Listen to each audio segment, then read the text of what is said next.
our life experiences from start to finish live and exist right within us, like the circles of a tree. The circles start in the middle and they grow outwards with every age that we live.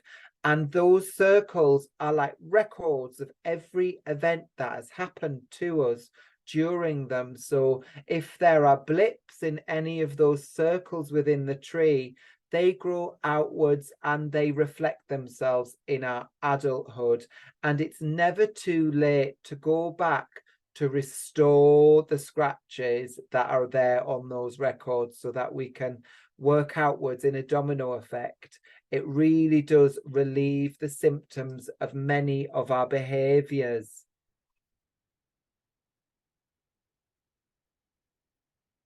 So the stages of childhood needs vary from infancy all the way to adolescence and just before we become adults. So the needs when we're in our infancy are the needs for love, for warmth, and for nurturing. And there are many, many times when perhaps those needs aren't met. And physically, our body will remember those times because as an infant, we will respond to our needs not being met. We'll respond by any way we can. We develop ways to respond to those. So often it starts with we begin with the cry for help, the cry for more and to be nurtured. We will cry so that we get attention and we're nurtured, and we find out that that works. Also, we have early childhood, which is the need to explore and the need to start to discover our separateness from our primary caregivers. And if we're unable to explore that separateness from our primary caregivers, or if indeed our primary caregivers perhaps aren't around for us, then we also discover that in our adulthood, we may come up with codependency issues in relationships. We may come up with unhealthy habits and addictions that we use to meet our own needs, and they can be particularly destructive as well. We've got our middle childhood, which is where we have a need for competence and learning. So this is when we're at primary school and we go into a very, very safe place to begin to learn at school. And often when we do go into primary school for the first time, ages 5 or 6 to 11, that's when we begin to really establish a sense of self. And if we have already explored who we are, if we have already explored the way we behave individually, then when we go into that first school phase, that's when we get to really, really make our stamp on who we are and developing ourselves in that way. And then following the middle childhood, we move into adolescence, which is the ages as well from 16 to 23, where we're really becoming independent and working through that independence.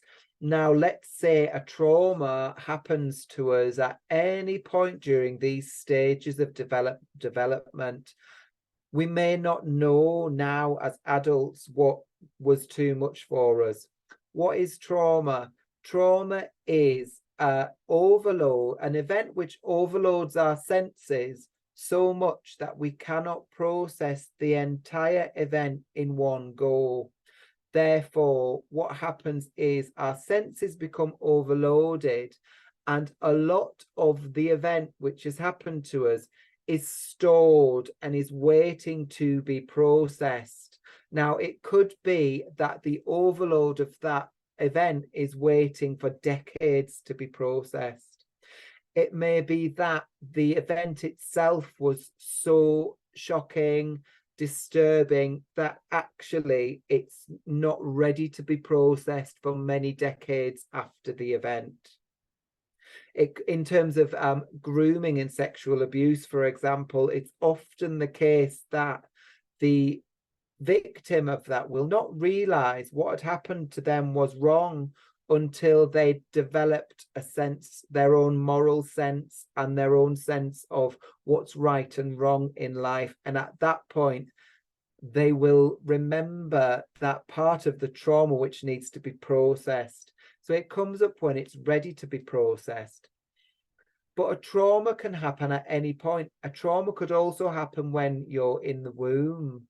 For example, if there are any loud noises, explosions, if there is drug and alcohol dependency during the pregnancy, or in fact, if there's any violence around, all of those can also be recorded in the sensory system as we're developing. And how can we work with those traumas to resolve them? Well, when we start with our inner child work, we do work with memory. So we start to ask ourselves questions. What was our favorite toy? What was our favorite friend to play with? What did we enjoy to watch on the television? And when we start to work with those questions, we're actually taking ourselves back through those developmental stages, and we're putting ourselves in the frame of mind of regressing to the feelings that we had when we ask ourselves, what did we like when we were this age? We actually take ourselves back to that record within us, which is that age of who we are. And then once we're there, once we've considered all of those areas, we go through a bank of questions, which are questions for the adult, which are questions for ourselves, which just get us to reflect and inquire with compassion on that stage of our upbringing. And those questions themselves, they do indicate how much of a priority healing in that stage of childhood is. The questions are really easy to answer, and we'll go through them when we're working in the group work sessions, along with some therapeutic reflection as well. Signs of the unhealed child are emotionally reactive behavior. So that can refer to responding to your emotions in terms of perhaps responding by eating, emotional eating. Perhaps we shut down when we get emotional. It's a reflection of that trauma response, and trauma is indicative on a different level to each person. So there is no one thing can be traumatic to one person, and that same trauma could mean nothing to another person. You see, it changes upon person to person. Spilt milk to one person may not be an issue to another, but that trauma itself, it could appear to have been a very minor thing. The moment that trauma is not processed, then the effects of subsequent traumas thereafter, or subsequent emotional overloads, then become apparent in reactive behavior. For example, fears and phobias.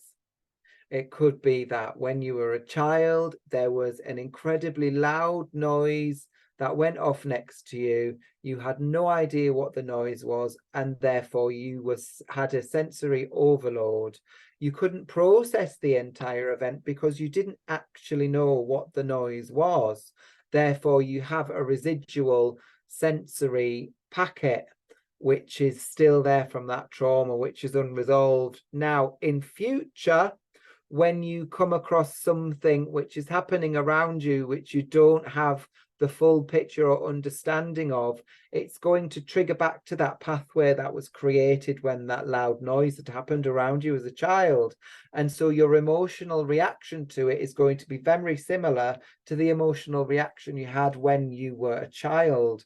So with hypnotherapy and group work, we can actually go back to the very root cause of those feelings by inquiring about them in our body. For example, you could come to a session and your reflection may be, this week I had this happen to me and I responded really outrageously. I had no idea that I was going to respond like that, and I don't know where that response comes from. Well, it's quite often going to be a response from something that had happened in childhood, which had created that pathway of response. And so by going back to feel into the moment when you were a child, and actually to relive in a dissociated way, so in a non-sensitized way to relive it. For example, watching it back on a cinema screen whilst you're able to fast forward and rewind the moment. That gives you the ability to revisit the initial moment and desensitize it so that you understand it, and you're able then to process the additional sensory information that wasn't processed at the time of the trauma. You're therefore storing it in the correct place, in the logical place in your mind, so that it no longer affects you. We have recurring patterns of self-sabotage. This comes out in negative self-speak. For example, if we were children and we were told that we weren't good enough, or if we were told that we had to work harder to get the attention of our primary caregivers, or if we just didn't have, or if we were in competition with our siblings, for example, perhaps we were never given the real love and care and attention of the things we were doing, or the recognition for being the incredible children that we really are. In these terms, again, we can go back through into a regression to meet with our inner child, to have that discussion with our inner child, tell them how bloody amazing they really are, and perhaps to give them a little bit of an explanation as to why mom or dad or brother, sister, auntie or uncle hasn't quite grasped how amazing they are right there and then.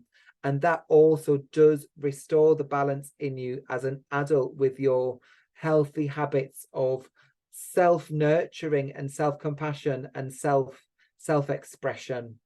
Difficulty forming healthy relationships as well fall into this, as well as low self-esteem and self-worth is a sign of an unhealed inner child, and unresolved trauma from childhood. And we can all give our own interpretations of how our childhood was and how certain moments of our childhood have affected us. We still remember them. We remember the arguments, or perhaps we remember the bullying that we had, or we remember the neglect that we went through.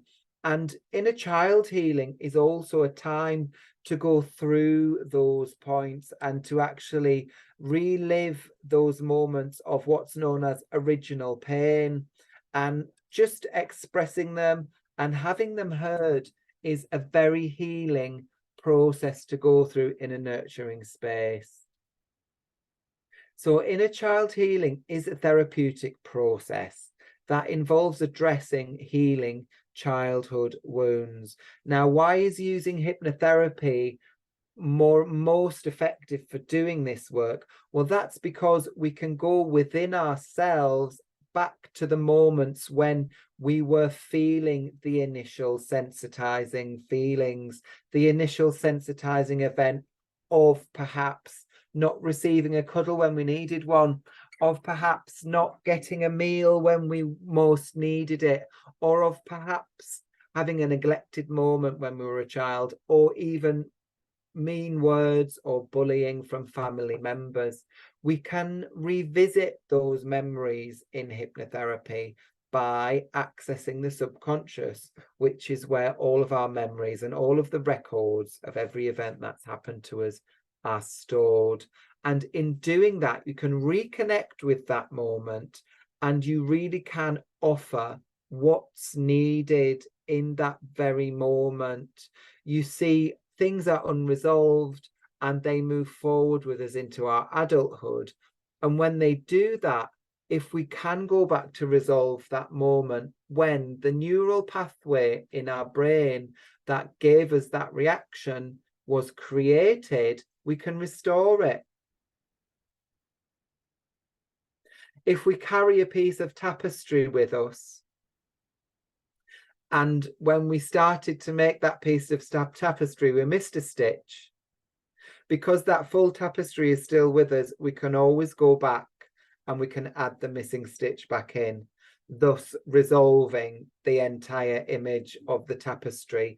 And that's how amazing hypnotherapy is, because we carry all of the information in our subconscious. We can go back to the moment where perhaps the stitch was missed and we can add it back in.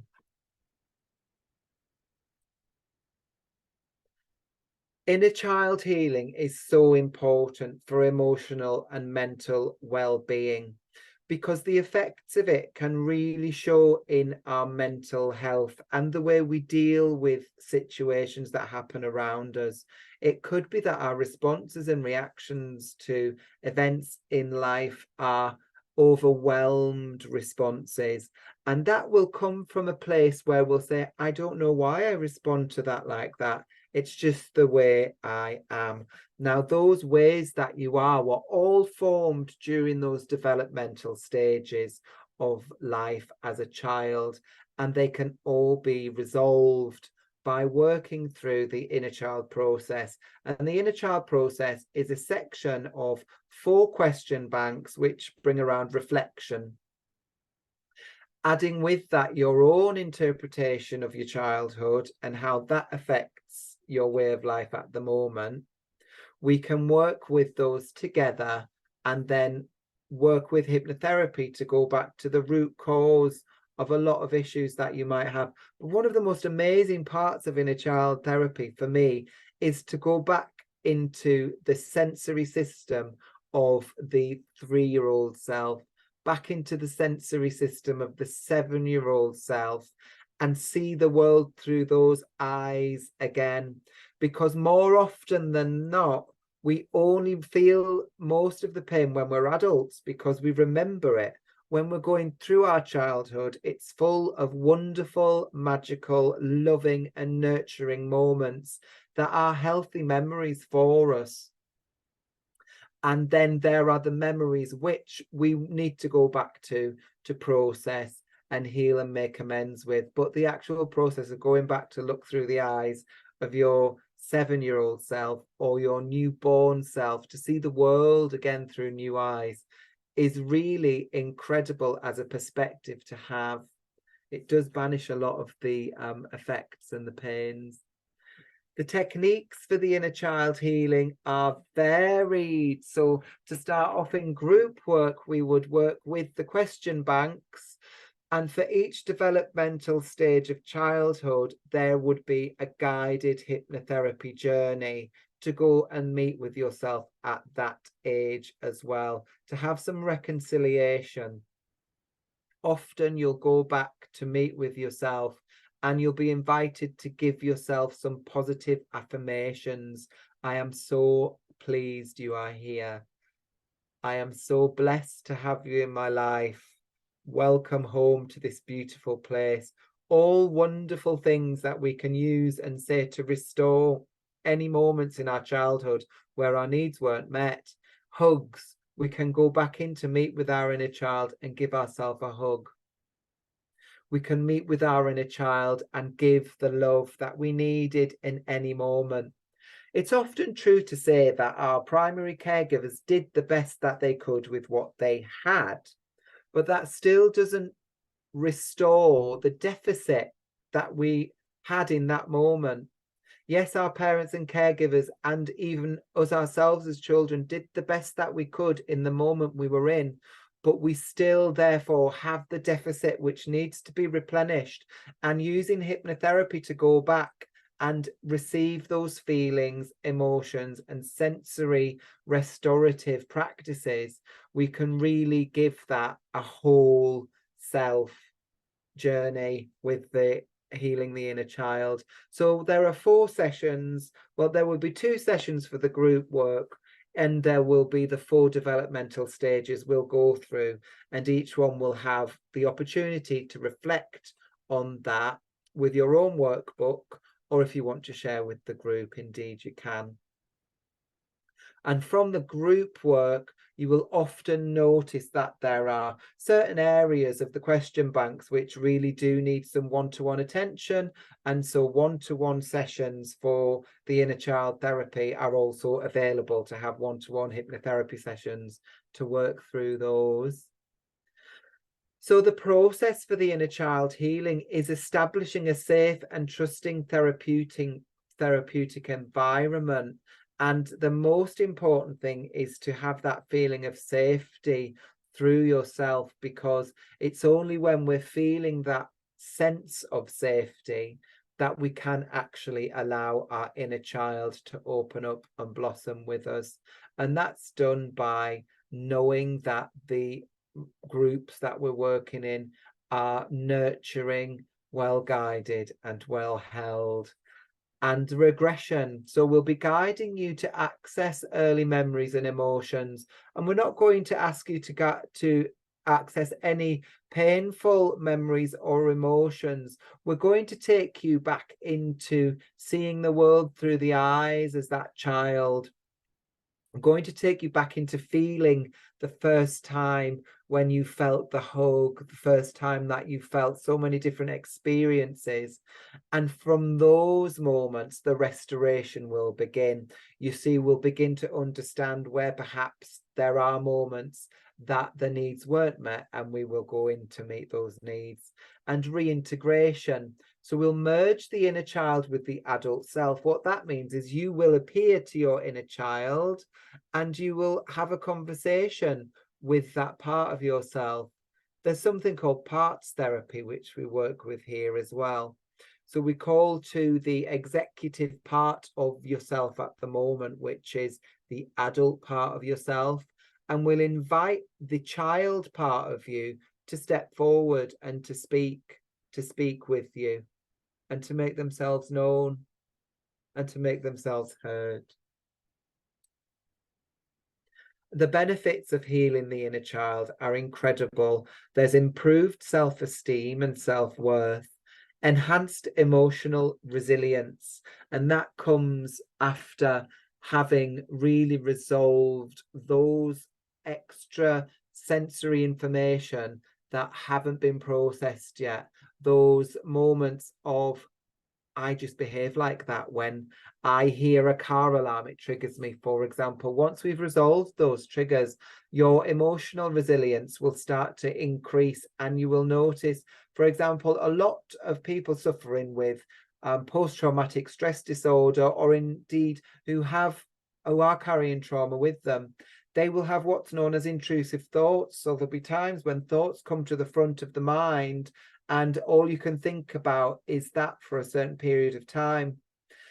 Working with resilience of the mind and working with resilience of the self, we give you the tools to notice when those thoughts are coming forward and to not respond or react with them, to be able just to allow them to be and to allow them just to move forward.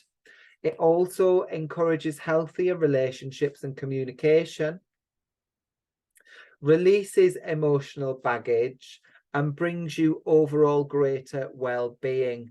So stresses that we hold as children and anxieties that we hold as children remain with us until they are resolved and processed. And when stress remains in the body, stress becomes the tension, and tension becomes a blockage. Blockages in turn can create all kinds of medical, physical, and emotional and mental problems for the adult. So working back through those, resolving those issues, releases the tension that's stored within the body. So I'll be running 2 group online workshops on the 12th and the 19th of December. There'll be 2-hour workshops. There'll be workshops in which you'll get to understand the needs of your inner child for healing. There'll be moments to evaluate the ways in which your inner child's needs might be present in your life. So there are questions which reflect upon ways in which inner child's needs do actually act out in your current day-to-day life, and we'll work with those. There's also questions about the development stages of your childhood and how those were met or not met. And by acknowledging these areas that have been unmet, we can begin the healing process.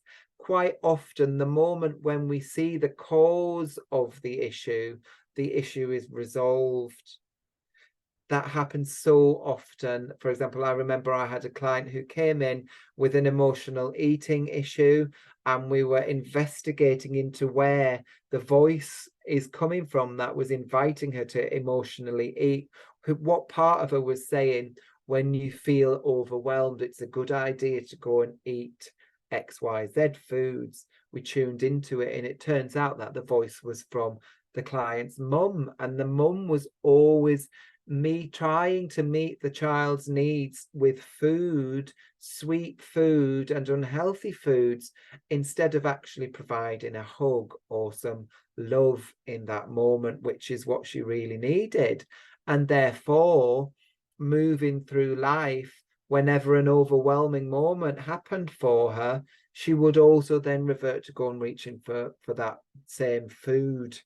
And the moment when she knew it was a mum's voice telling her to go and have that food, that was the moment when she realized where the root of the issue was. And it quickly unravels. It quickly unravels once you realize where things are from. So we revisit the sheer wonder as well of seeing the world through the innocent eyes of your younger self. And that's one of the most beautiful parts. So that's the creative part. That's the part where we'll get to work with creativity, storytelling, imagination, and all of those wonderful, juicy things that we are so blessed with as children. And it's really a great moment to do that with.